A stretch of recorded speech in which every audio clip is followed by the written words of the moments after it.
The following audio recording has been designed for learning purposes only. Do not share, distribute, or provide any type of copies, or this audio lesson will not be made available to you. Good luck with today's lesson. If you can't read my writing, let me know. We'll go over it after class. No more handwritten outlines. No more handwritten outlines, okay? I just can't read your writing. Some of your stuff, I cannot read it. Blame it on my eyesight. Take it up with my eye doctor. I can't read your writing. So, like it says in the syllabus, from now on, typewritten outlines. Typewritten outlines. If you give it to me handwritten, I'm just not going to take it. I cannot read your writing, some of your writing, okay? If I can't read it, I can't grade it. So, typewritten, please. Okay? Okay. All right. So, the next speech, 5 minutes. It's a week from today. 5 minutes long, just as long as the other one. Okay? Just as long as the other one. 5 minutes long. The outline's going to be a little more detailed, though. Okay? For one thing, it's going to be a complete sentence. A couple people, I don't know if anyone in this class, did a complete sentence outline anyway. Okay? So you're going to do a complete sentence outline too. No more just a word or two for each point. It's got to be a complete sentence for everything, except for your transitions. Okay? So, yeah. Do you have like a, I don't know if there's like a website or what, for like ideas for speeches? The book has pages where you can get ideas. I saw that, but they're not really like. They're not good ones. No. No, they're not good ones. You know, I'm hesitant to ever tell students just go on Google and say informative speech topics, because you will get topics. You will get thousands upon thousands of topics. But like I said, you will drown in topics. I mean, you will see so many, you might think, oh, this is good, this is good, this is good. And you might just get inundated with too many. But you could do that. But I mean, really, you could, you know, that little form I had you fill out. I mean, saying like your hobbies and stuff like that. That's a good place as any. You know, the newspaper, or watch the news, what's going on. You know, and it doesn't have to be a current event. It doesn't have to be like what's going on in, you know, the front page or in the Middle East or anything like that. Look at the sports page. Look at the, you know, what's going on, you know, on the cooking page or something like that, or something that might kick something in. You know, no, for showing us how to cook something, don't do that one. That's for your instructional one. But and I should make a point about that one too in a second. But you know, that you could do that on Google, okay? But really, look at your own life and see if there's a hobby you have, like, or something you like, or you know, look at the news, what's going on. You know, and maybe that might kick something. If you still have a hard time, talk to me and we'll come up with something. Okay. Yeah, a couple people in this class and the other class have said, well, how's this for a topic? And it was like a how-to. They want to show us how to do something. Yeah, that's an informative speech, and that wouldn't be bad. But I'd hold on to that, because your last big speech is a how-to speech. And it's a type of informative speech, an instructional speech. You're going to be teaching us how to do something. So I'd hold off on that one. If you've got a good idea how you want to teach us how to do a particular thing, table that for now. Only because if you really think it'll be a great speech, because you're going to be, I don't know what they're doing over there, playing musical chairs or something. Usually they play really weird music in that class, so I'm just grateful they're not doing that. But hold on to that if that's a topic that you're thinking about doing, because we're probably going to be doing, you might want to use that one for your very last speech. Okay? Any questions at all about this last one? All right? Because we're going to be talking about your next one now, though. We're going to talk about your next one now really quick. Let's see. Maybe I'll use blue, because it seems like I know what you screwed up this thing here. Forward. Okay. Instructional, or introduction. All right. It's tough to give a speech now. I know. It's very tough to give a speech. You know, you guys got people going online, going checking out their text. You know, when you want to give a good speech, we didn't really set that up. Oh, that worked out perfect. Okay, go, Jacob. There you go. Yeah, when you want to give a speech, yeah, I mean, in my day, we didn't even have phones, but you guys have audiences who can just take out their phones and, you know, do whatever they want. It's tough to get their attention. No doubt about it. It's tough to get their attention. So, a good introduction is probably more important now than ever. Now, some of you probably, for your political speech critique, you watch the speech and the person has to go through all the formalities, right? You probably watched them, maybe they said, "It's great to be here today," and they say hi to all the dignitaries, the mayors, the vice presidents, the senators, and all that crap. Go yell at them. What's that? Go yell at them. It's not that loud, believe me. It's obnoxious. I don't know if it's above us or next door. Then we're on the top floor. It's that. I was wrong. And it's obnoxious. Why don't we bang back? I'll see what's going on. I'll see what's going I'll on. bang back. But It's just obnoxious. Then we Just just- be good, just be good human beings and not do that. People suck. Oh, yeah, that's so fucking stupid.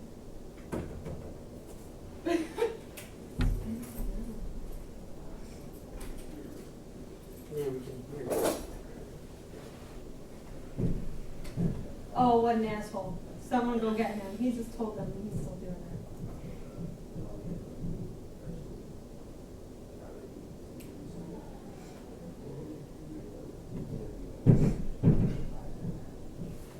Okay, no. I said I do just it. want to know what the fuck is going on. Well, this is gonna be a disaster.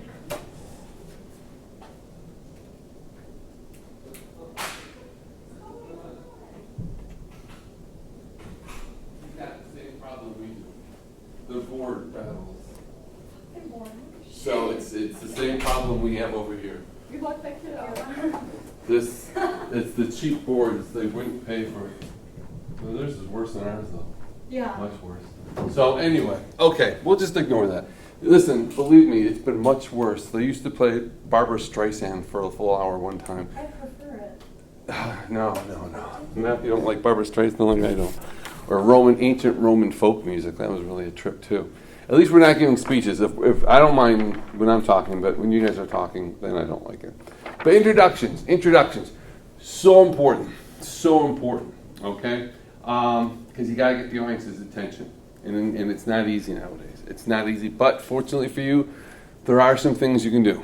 Some of you guys did it when you gave your speeches last week. Okay? But there are actually two things. That an introduction has to do. Okay? Getting their attention is one. Okay? Well, I'll start over here. All right. Get attention. Can anyone tell me what the second thing is? Something that your book talks about. It's really important. You may not think it's important, but as an audience member, you do kind of count on it. Yeah. Like the purpose? Yeah, well, it is. Purpose is one of the things. Okay. How should I put this? Let's see. Do I say that in here? All right. Your book says orient the audience. Okay. Tell them what you're going to say. What's a good way? Now I'm self-conscious about how loud it's going to be. What you're going, and that would include probably your purpose. Okay? Tell them what you're going to say. There's an old expression in speech writing, all right, that for a speech you only have to know three things. You could just skip this class entirely if you knew these three things. To give a good speech, you have to tell your audience three things. Tell them what you're going to say it, tell them what you said. That's it. Tell them what you're going to say it, and then tell them what you said. This is the first thing. In your introduction, you're going to tell your audience what are you going to cover in your speech. That's why if you watch a speech, the speaker might say, today in my speech, I'm going to cover this. We're going to talk about this or this or this. All right? We're going to come back to this, though. All right? But why that's so important? And it is important. All right? When you give your speeches in the future, you're going to have to tell us in your introduction what you're covering and why that's important. But first, all right, getting the audience's attention. And it's not easy. Okay? Not easy at all. Oh, let's see, do I have this? Yes. Okay, good. We're going to talk about some of the more popular things you could use. And again, a couple of you use this. Okay? One, the first one, and probably the most popular one. Well, no. I'm jumping ahead of myself here. Doesn't have to be that. Ask a question. Ask a question. You come up here, you give me your speech, and before you do anything, Oh, sorry. before you do anything, you tell the audience, ask the audience a question. A couple of you did this. Maybe it was in the other class. You ask us a question, all right? And that's fine. I'll put down rhetorical question.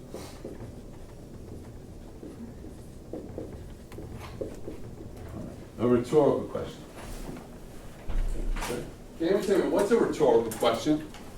Question you already know the answer to. Yeah, question you don't know the answer to, and you don't expect an answer to it. Okay? You don't expect anyone in the audience to answer this question. Okay?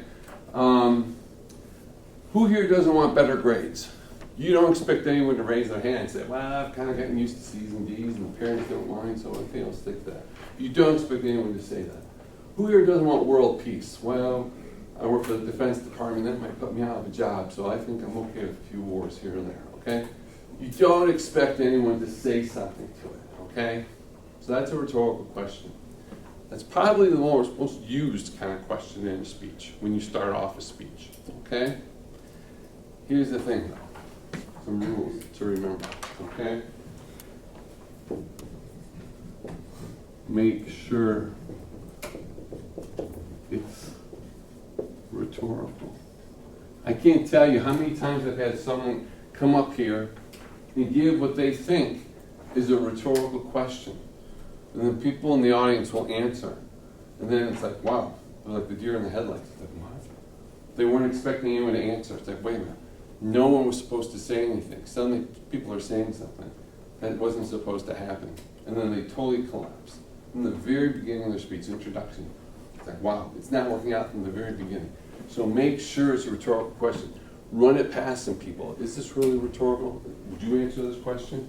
Make sure, okay? That's the biggest thing for a rhetorical question. So if that's rhetorical, that's what a rhetorical question is. What is an overt response question? It's crazy. If rhetorical, you don't expect an answer. Overt response, you do expect an answer. Yeah, you want your audience to answer. You don't get as many with these, okay? You don't get as many with these. I don't have them here, but I want to make sure. No vocal response.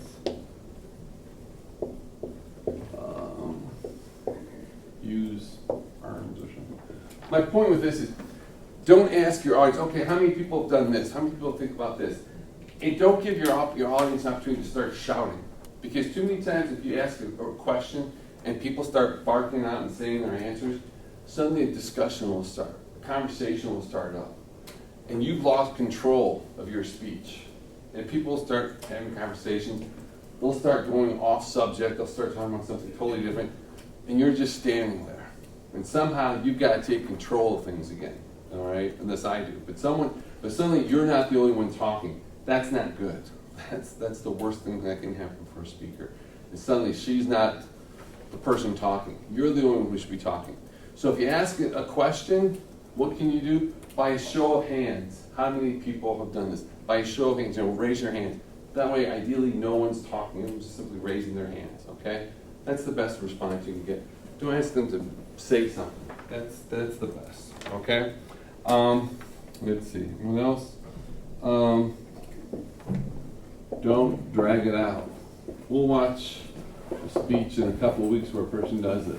I think I give a speech on how many times about the World Series. It was about this time of year, about the World Series, history of the World Series. He said, how many times have the Tigers won the World Series? And people were barking out answers, 2, 3, 4, whatever. And nobody was getting the right answer. And he wouldn't give you the answer. Finally he did, and it was like, come on, shut up, just give us the freaking answer. It's not Jeopardy. Just give us the answer, okay? You know, we just want to know. So don't drag it out. In the speech we're watching in a couple weeks, the woman drags it out. It's like, just give us the answer. We don't really care, but just tell us, okay? Don't expect 100%, okay, participation. Don't be one of those people when you ask a question and you want everybody to answer. All right, come on. Not everyone's raised their hand. Come on. Everybody participate. Everybody. Not everyone's going to participate. It's the morning. Some people are kind of half asleep. They're not going to pay attention. They're not going to raise their hand. They're not going to answer the question. So just get what you can and move on. All right? Give it a moment or two, then move on. Some people are not going to answer. Okay? Hopefully a few people do. And then don't ask dangerous questions. Okay. Nobody raise your hand. Nobody raise your hand. Okay? This is the test. So, who's ever cheated on the test? I figured you would. Okay. I once did that, and a young lady in the back row immediately raised her hand. I'm like, oh, you know, I kept my eye on her the whole time during the final. I'm like, I know you. And I'm assuming you're kidding. But yeah, you know, don't ask the question. You know, I had a guy start off a speech like, what was it? How many people here have ever shoplifted? And it's like, you know, people are like, well, your audience wants to participate. Your audience wants to help you. They do want you to succeed. But man, you put them in a bad spot. Because I remember in that class, it was someplace else, and there were a lot of law enforcement students. And it's like, I don't want to admit that. You don't want to be on. You know, how many people do this? Don't ask a tough question where it's like, well, it's going to make me look bad if I raise my hand, so I don't want to raise my hand, but I do want you to help you out. So don't ask dangerous questions, okay? I'm sure there are other things you could ask, other ways you could start off your speech without that, okay? So, asking a question, by far, probably the most popular introduction most of you guys are going to use. And that's fine. That's cool. Okay. Let's see. Oh, well, I'll write it down, but I won't. That's a badass. But a story. A story. You know, we watched Steve Jobs use a story. That's how he started off his speech. A story is still the greatest speech, the greatest introduction you can give, okay? Consider it, all right? If you tell it right, if you tell it well, it's going to grab your audience's attention right from the beginning. And they're going to want to listen because they want to know how it ends if you tell it right, okay? So, does it have to be a true story? I think I asked this before. No, it doesn't have to be a hypothetical story. You know, you make it up, all right? So, stories are great. Okay. A provocative, this is loud too. Provocative statement. All right, provocative statement. A provocative statement is kind of one of those things, and I had to bring this here with me. One of those things that you kind of read in the grocery aisle, those magazines, I don't know what they're called, Star Magazine or National Enquirer. One of those headlines that kind of gets your attention. It's like, what? Did I read that right? I want to know more about that. Okay. I was married to a extraterrestrial alien or something, or I'm having the devil's baby or something like that. It's like, what the heck's that talking about? Like, I got to know more about that, right? Like, that can't be true. So, for example, here's a good one. Okay. This is how you start it off. I have seen a human clone with my own eyes, and so have you. I think human clone. I've seen a human clone. I think I would know it, right? Well, then you have to follow through. With a provocative statement, you can't leave people just scratching their heads going, what the hell did he just say? And then you've got to explain it. Richard Lowenthal, professor of biology at Harvard University, says that about 30 human genetic clones appear every day in the United States. You and I know them as identical twins. Dr. Lowenthal says that identical twins are genetically more identical than a cloned organism is to its donor. Okay? Now you know this person's speech is going to be about probably identical twins. Right? So that's a provocative statement. Now, make it clear, provocative isn't the same as controversial. Okay? Provocative means you want to get your audience's attention, scratching their heads, going, what did he just say? That's crazy, that's weird. It's It's not the same as controversial. Yeah, you can get your audience's attention with a controversial statement. It's going to get them angry, though. Okay? I don't know if you always want to get them angry. But provocative is like, you're going to get their attention that way too. Not too many students use this one. I wish they did. Okay? When they do, it works out really well. But provocative, it's like, again, like those headlines you see. It's like, that can't be real. What did she just say? That's strange. And then obviously, you can't leave it hanging. You have to explain it. Okay? Let's see. Oh, okay.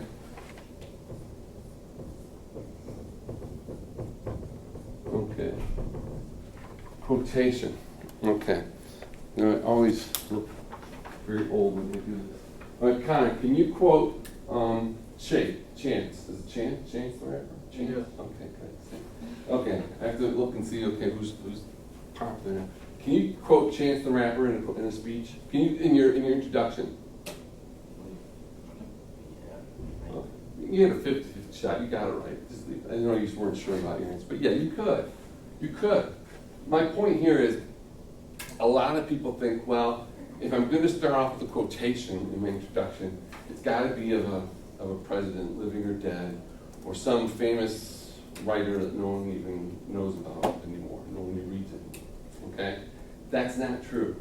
Because it's always about the audience you're talking to. It's always about the audience. All right? Is anyone here familiar with Bartlett's Book of Quotations? No, nobody reads that anymore. Back in my day, again, aging myself, before the internet, that was the only place you could go for quotations. It was like that thick. And the only people quoted in there were dead presidents and William Shakespeare and friends of William Shakespeare. And unless you were using a quote that started off with thee, thou, should'ts, would'ts, you couldn't use a quote. Okay, that's the only place. So you didn't use too many quotes. But yeah, if you're giving a speech to middle school students, high school students, even college students, yeah, why not Chance the Rapper? Why not any kind of popular artist, okay, that they like, that they can relate to? Here's the thing, as long as the quotation fits the speech. I had a young lady who showed me a quote. I think I'm positive now, she had a tattooed on her body somewhere. And that was her life quote. It was her life quote. She had to use it in her speech. But I remember that quotation didn't fit her speech at all, anywhere. Like, that doesn't make sense. It doesn't make sense at all. Don't make the speech fit the quote. The quote should fit the speech. It could be great quotations, but if it doesn't work for you, don't use it. But if you're going to use a quote, make sure it's appropriate for the audience. You know, if you're speaking to middle school students and you quote someone who they absolutely don't know, if it's a good quote, it could carry itself. But it's better if they know the person. So if you find someone who they can relate to, someone who they know, who they admire even, that's even better. Okay? That's even better. So quotations are great. Very popular. Very popular. Used a lot. Okay? But be careful. Okay? It should be someone they can relate to. Okay. I'm going to move over here. I hate that map there. Arouse curiosity. Now, I like this one. To me, it's very much like a provocative statement. So I'm going to take the opportunity to kind of give you a warning. Okay? Arouse curiosity. What is that? It's like an attention getter. And I'm going to read you something here. And just hold your thoughts as I'm finished with it. Here's my introduction. I'm addicted to a drug. I've been addicted to it for many years now. I feel like I need it to make it through the day. If I don't get this drug, I have headaches, I'm nervous, I'm irritable, and I begin to tremble. It's true. I'm addicted. What am I going to talk about? What's my speech about? Addiction, you know? Anything in particular? What am I addicted to, do you think? Yeah.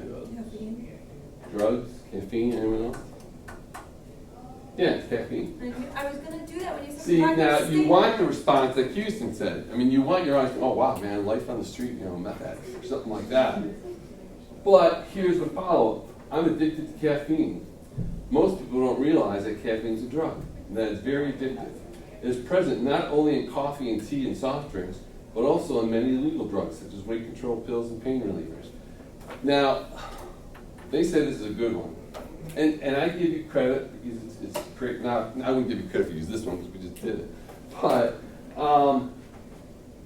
But they're thinking that most people are thinking like Houston, wow, this person's going to talk about a drug, like the illegal narcotic.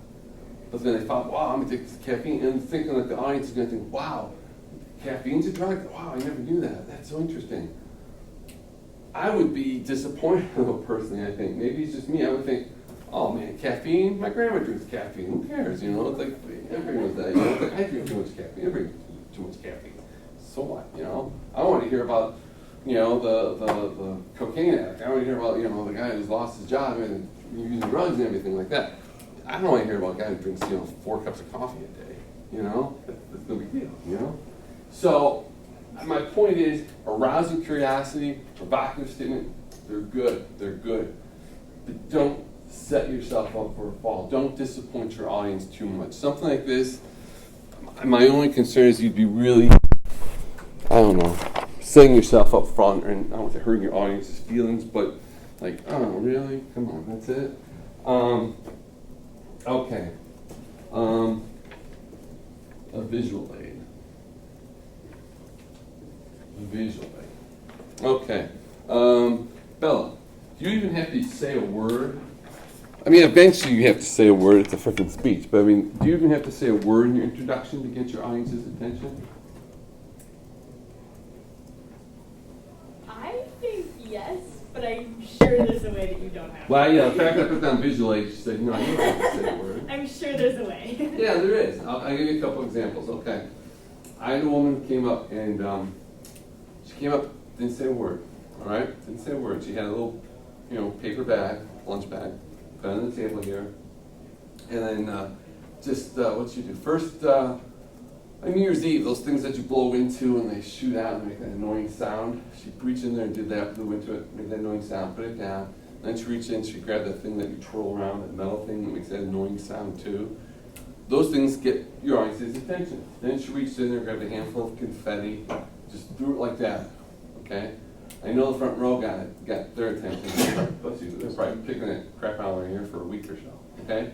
She didn't say a word. That's all she did. She blew those things through the confetti. Now then she had to say something. So she said, if you think that's all you need for the perfect party, you're sadly mistaken. I'm going to show you what you really need to do for the perfect party. Okay? So that was great. I mean, she used visual aids to get our attention. And then she did the follow-ups telling us what her speech was going to be about. Okay? I had a gentleman who, I remember it was a Saturday morning class. He he was first, and he put a nail in front of everyone's chair. It was a regular nail, around that long. Okay? And he didn't say a word when there was a speech. Okay? He had a nail. He just tapped it on the table, so we all knew it's a real nail. He had a claw hammer. Okay? And then he just put his head back and slowly pounded this nail all the way up his nose.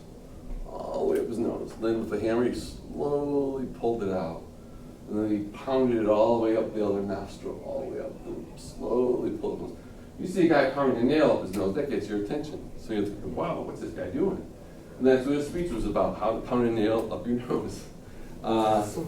So apparently there's a whole big space in your skull. You can fit a family of 4 up there. And he just pounded that up there. And he had visual aids, and he had a video and all this stuff like that. So you don't always need to say something, all right? Visually, now, you could go to too many extremes, like a siren or something like that, or a bullhorn. That might be too much, okay? It's got to fit your speech, all right? It's got to fit your speech. The young woman using the party favors and stuff, that got her attention, and it fit her speech. The guy pounded the nail up his nose, that certainly got her attention, and it fit his speech. So, but visual aids, yeah, you can use those. You can use those, okay? So these are some things you can use to get your attention, get your audience's attention, and it's so important, all right? It's so important. More important now than probably ever before, okay?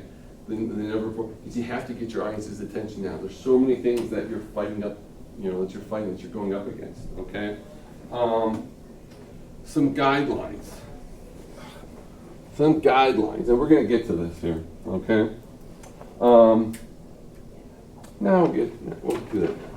We'll do that now. So that's the first part. That's the first part of your speech. And I should say too, overall here, the whole thing is give a reason to listen. give a reason to listen. Okay? And you are. You know, if you're using any one of those, you are. You're giving them a reason to listen. All right? They're giving you 5 minutes of their life they're never going to get back. Okay? So by giving them a reason to listen, you're giving them something in return. All right? So close thing gets their attention, and for this speech, you're teaching them something. You're going to teach them something they didn't know. Okay? So now, orienting the audience. That's the first thing, getting their attention. Okay? Second part, orienting the audience. Okay? Telling them what you're going to cover in the speech. Why is that important, do you think? Why is that important? Everyone want to take a guess? Because your audience has to kind of mentally prepare themselves for what you're going to be talking about. One reason is simply because, let's say it's a topic that they really want to take notes on, and they weren't prepared to. So if you're telling them, okay, this is what I'm going to cover, wow, okay, I really wanted to learn about that. So they'll take out their notebook, they'll take out a pen or pencil, and they'll take notes. Maybe they weren't going to. Now that you explain what you're going to cover, they are, okay? But yeah, we kind of have to mentally prepare. Remember we said about active listening and listening? It takes more effort than just listening, okay, or just hearing. So listening, you have to mentally prepare yourself. You have to put some effort into it. By telling your audience what you're going to cover, what you're going to say in your speech, you're kind of helping them out, okay? So telling them what you're going to say, you have to do that. You have to do that, okay? So what are some things you're going to want to include in this part? Well, okay. Main points, probably, and central idea. That's the basics. In my speech, I'm going to cover why growing your own food, having a garden is going to save you money and make you healthy. Okay, something like that. That's all it is. Just a sentence or two. That's it. Okay, but that obviously is the most important thing. Prepare yourself. This is what I'm going to cover in my speech. So you want to include that in your introduction. What else are you going to include? Any background or definition that helps. Remember we talked about if there's any chance your audience might be confused about what you're talking about. I use the example of gun control. If I said there's any chance that your audience might not agree with you on what gun control is, you want to tell them from the very beginning, all right? If there's any chance they might just not know what you're talking about. They just don't know what you mean. Tell them in the beginning. Tell them in the introduction, okay? So define what you're talking about if you think there's any chance that they might not know. Give any kind of background information, okay? If you're talking about, well, U.S. policy in the Middle East, well, I'm going to talk about because of this and this, what, the U.S. policy is wrong or right or whatever, something like that. So give some background information if you think it's necessary for your audience to understand what you're talking about. And then the last thing, establish credibility. We'll talk about this for your persuasive speech. Are you an expert? Are you an expert? I think we did mention this before, but in any way, right? And being an expert doesn't take as much as you think, but if you've got any expertise, anything that you think makes you an expert or gives you credibility, don't wait till the very end to tell us, all right? If you're telling us why we should jump out of an airplane, all right, and you never tell us that you did that yourself 100 times, bless you, so you go on and on about why we should jump out of an airplane, we're thinking, and Andrew's thinking, well, I don't believe, who cares, if this guy had some street cred, if he actually did it, maybe I'd believe him. Okay, so he's ignoring him, listening out of politeness, but only with one ear. And then at the very end of my speech, I say, and I've enjoyed all 150 times I've jumped out of an airplane. Oh man, I should have listened to him more. I should have taken notes. This guy is an expert. He does have credibility.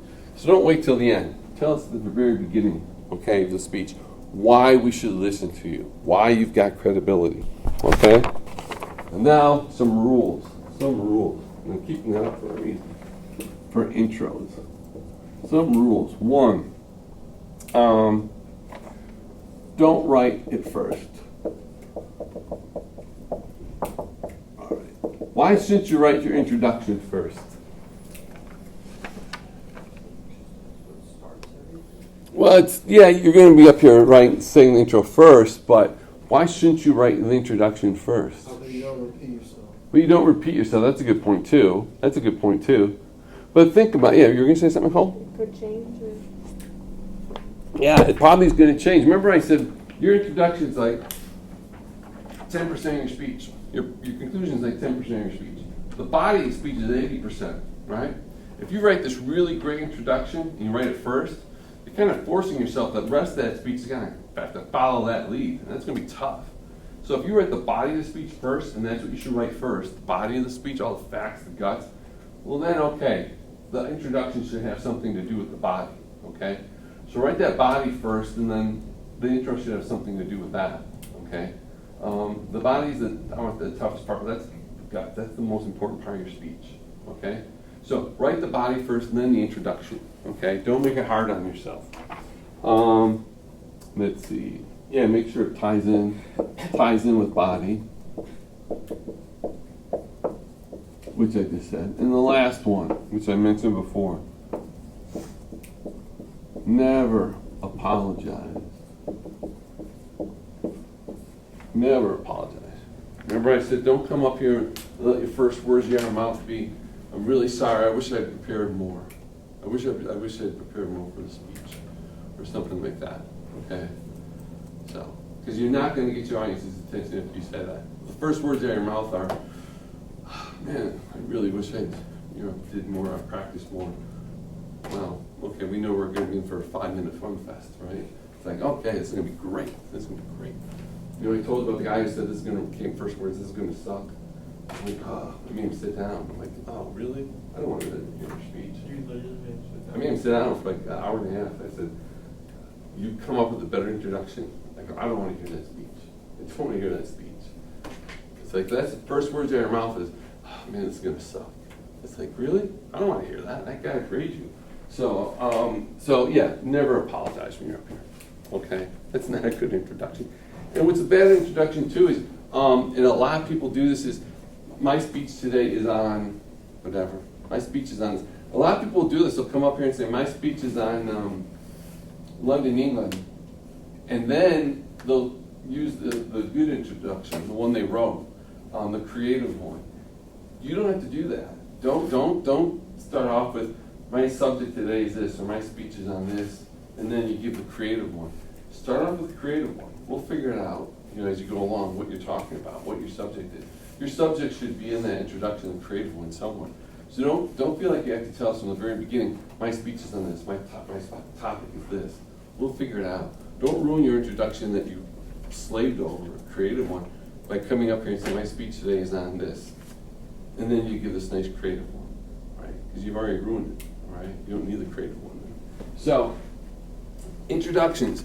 Probably, I don't want to say the most important, but very, very important. So now let us see some examples. And these, we've got examples for pretty much all of them up here. Now these are some real students. Some of these are longer than you can. The story ones are longer than you probably could do for your speeches. Well, maybe yeah. I'm not really tired of them. Yeah, I got you're ashamed.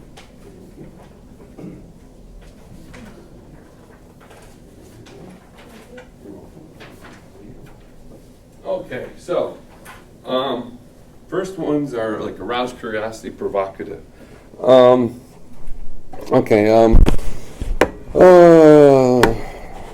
Connor, first one, vampires and sex. I'll read it out loud. We'll read them out loud. So, the second paragraph? yeah. Okay. Vampires and sex. One of these is probably something you want to avoid. The other is something you don't want to avoid. Contained within this speech is the one simple rule that will allow you to keep blood-sucking creature of the night at bay while enjoying a busy love life. Eat more garlic. Okay. Now, if I came up here, my speech was on garlic, and I said, garlic is a delicious and important part of cooking, modern cooking. It is in many dishes that you love to eat today. And I'm here to share a little information about garlic. In fact, I fall asleep when I'm giving the speech, okay? But man, vampires and sex, what all those stupid movies are based on, those are the Twilight movies, right? That's an industry. People love vampires and sex, like they want to read about. So you start off with that, yeah, people are going to want to hear about that, okay? Let's say, Leah, it's time we face the facts of the matter. It's time we face the facts of the matter. They have been gassed, poisoned, starved, and sterilized. Yet they Yep. still thrive today in vast numbers and are multiplying in alarming ways. If we do not fight back, they can take over the world. I deeply regret to inform you that the did not accomplish its mission. I'm talking cockroaches. Okay, that's provocative. Some people might say, well, you know, it's like the caffeine thing. You might think, wow, what's taking over? It's like cockroaches, who cares? But that's provocative, okay? I like that. It's like, wow, taking over the world, you know? And then it's cockroaches, okay? So I kind of like that one. Let's see, Leslie Cross, none of those people are on the air anymore. That's old. But those are good. Those are good examples of provocative statements. All four of those on there, okay? They're all good. You know, if you start off with those introductions, people are going to think, what? I want to hear more. Okay, turn over on the next page. The second one, Houston, would you put your mouth? Would you put your mouth on the end of a car's muffler and inhale? Then why would you continue to smoke? Good example, rhetorical question. You don't expect people to say, heck yeah, we do it every weekend, my friends and I. Don't knock it till you try it, you know? No one puts their mouth in a car's muffler, all right? I'm hoping, God, I hope not. But that's a good example of rhetorical question, okay? Let's see, Andrew, would you consider? Would you consider getting your brains removed through your nostrils to be a spiritual experience? Imagine if the removal of all your vital organs signified a new life. The strange yet fascinating ancient Egyptian ritual of mummification is based on many religious beliefs. Good example of a rhetorical question. Okay, again, maybe the most popular kind of introduction used in this class, and that's fine. The next one, I'm not sure about. Nicole, have you ever wanted to shoot someone? Have you ever wanted to shoot someone? How about your best friend? Well, if you come out to Challenge Park to play paintball, you could shoot your friend and people you don't even know all day. I'm afraid if you start off with, have you ever wanted to shoot someone, a bunch of people would raise their hands. Especially if you got cut off by someone on the way over or something. I'd shoot that guy in a second, man. You know? So I don't know. I like that one. I can see where they're coming from, but I don't know. But hopefully you see, yeah. Are these, you said these are your past students? No, these aren't my past students. I was saying, Amy Dewhurst is my boss. Oh, really? Very interesting. I'm sure Oh, it's my name. I don't know where they came from. I don't know where they came from. If you go into teaching, your number one rule is steal from every place you can. So I just stole this from someplace. But if it is your former boss, it's a great tell her it's a good introduction. But this is use of good introductions of rhetorical questions. Okay. Let's see. Okay, if you turn this over, I wish I had page numbers though. On the next page. Okay. Raid, why don't you read one time? Now this is quotations. One time I can remember. Do you see that? I always pronounce her name wrong. Rabia. I always forget the I said Rabia. Okay, Rabia. I'm sorry. One time I can remember. One time I can remember him playing and I said to myself, wow, man, I thought this man was a god with the body of Santa Claus. He was the magic man with his power of music, which no one could decipher. You'll miss you, Jerry. Always fly high, sing sweet, and always remember your lovely Heads, yes. This anonymous inscription was found at Jerry Garcia's grave. Heads is a made-up word, so I guess it's spelled wrong too. All right, now if you're not familiar with Jerry Garcia, he's part of a group called the Grateful Dead. All right, these the surviving members, the fans of them are like fanatics. Okay, they follow them around the country. Okay, but Jerry Garcia passed away a few years ago. Now, what's unique about this is this isn't a quotation that you would normally think of. All right, when you think of quotations, you think of maybe living or dead people. We think of actual words that they said or maybe wrote. This is not a quotation you would probably steer yourself toward. I mean, this was some anonymous note that someone put down on his gravestone. But you can use quotations from sources, sites, and places that you don't usually think of as long as they work. Okay? This is a great quotation. Obviously, I'm guessing this is a speech that someone's giving on Jerry Garcia. Okay? So, okay, let's see. Veronica, why don't you read the next one? I came here today. I came here today to ask that this nation with all its resources and compassion not let my Epitaph. read. He died of red tape. This is what Roger Gill Lyon said to the Congressional Committee in August of 1983. Roger died of acquired immune deficiency syndrome while the Congress was discussing whether or not the virus actually existed. Again, this is an actual quotation. This is something someone actually said. But Roger Gale Lyon, no one famous, right? Not a famous, he said it to Congress, but he wasn't a congressman, he wasn't a senator or a representative or anything. He was just someone who had, unfortunately, AIDS, all right, who was a witness and was giving testimony at a congressional hearing. And I'm not sure how this person found that quotation, but it's a very, very powerful quote, okay? And I'm assuming this person's giving a speech on AIDS, okay? Very powerful quote, and it fit the speech, okay? So don't think you're restricted to someone well-known or something like that. You can be creative, okay? Okay, turning it over, and here's some good examples of stories. A little bit longer ones. Who wants to read the first one? Can I volunteer? Okay, Shirley, you volunteer. Johnny walked into the cold white room. Which one is it? If you flip the page over, it's on Johnny walked into the cold white room on April 23rd. Johnny walked into the cold white room on April 23rd, 1992. The beeping of the machines echoed immensely in his head, and he knew that noise would haunt him for the rest of his life. He walked in further to join the group that stood beside a solitary bed. He hung his head and breathed, and through misty tears got one last look. Johnny bent over and gently whispered, "Goodbye, Grandma, I love you." It was then the nurse made the machines make a more painful sound silence. This is the act of Euthanasia. euthanasia, which is the hardest decision for a family to make when the choice is suffering life or death. All right, the euthanasia was popular when Dr. Death Kevorkian, before your time, it was, coming around. If I came up here and just said, my speech is on euthanasia, the act of killing oneself, or something like that, that's kind of straightforward, not creative. This is, you're going to get the audience's attention from the very beginning, okay? It's very well written, very descriptive, very well written. Does it have to be true? Does Johnny even have to be a real person? No, this person could have made up the whole thing, okay?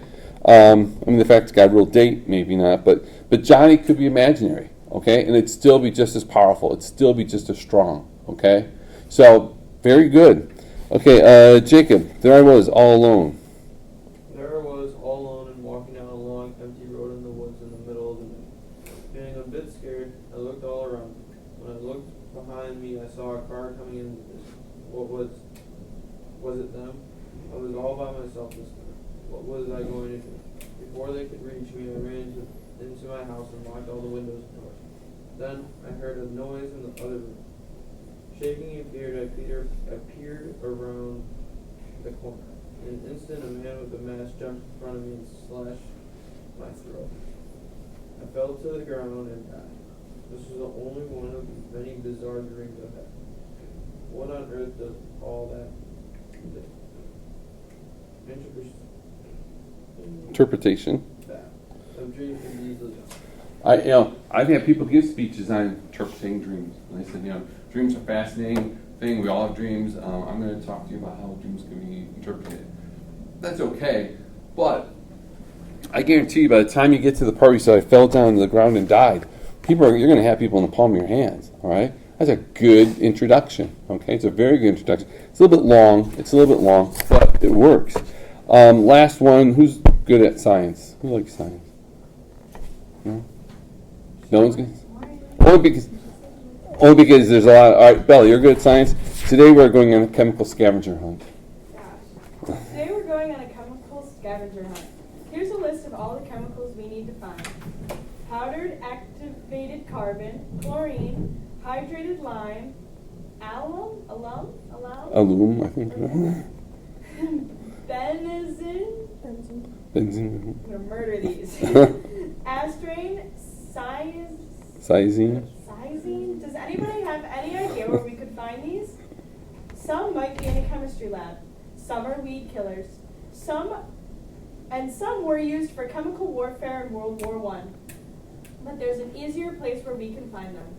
In a water fountain around the corner. I always like that one because there's always a water fountain in every class I teach, and I'm right by them. So right down there. But a good one. that to me is closer even to a provocative statement. But good examples of introductions. Good examples of introductions, okay? So consider them, all right? You're up against cell phones now. I mean, it's tough, I admit. It's a lot tougher than it was for me. So, let's see.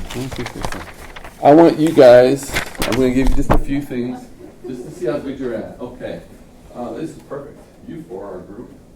And let's see, okay. Jacob, Vivian, Shirley, Connor, you four are a group. And then you three are a group. Only three, but you're a super group. You're a super group. Okay? I want to note on a few subjects on the board, all right, a few topics. I want you guys to come up with a way, how would you use a attention getter, okay, for these topics?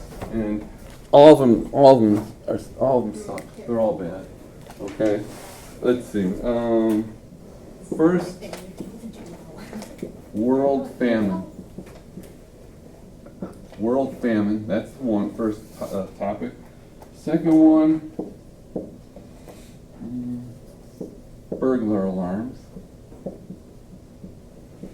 And the third one is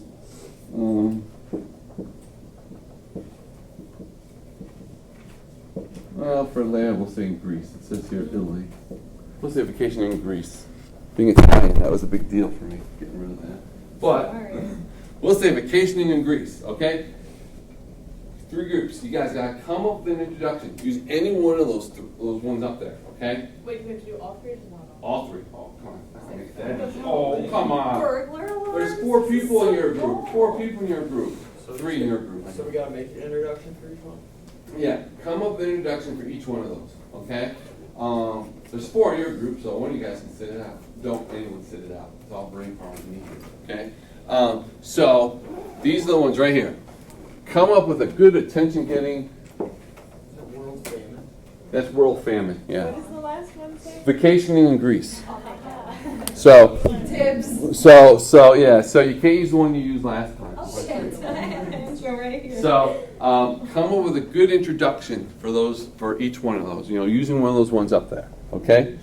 Any one of those you want, go for it. So go for it. Come on, Andrew. Wake up. Good luck with today's lesson.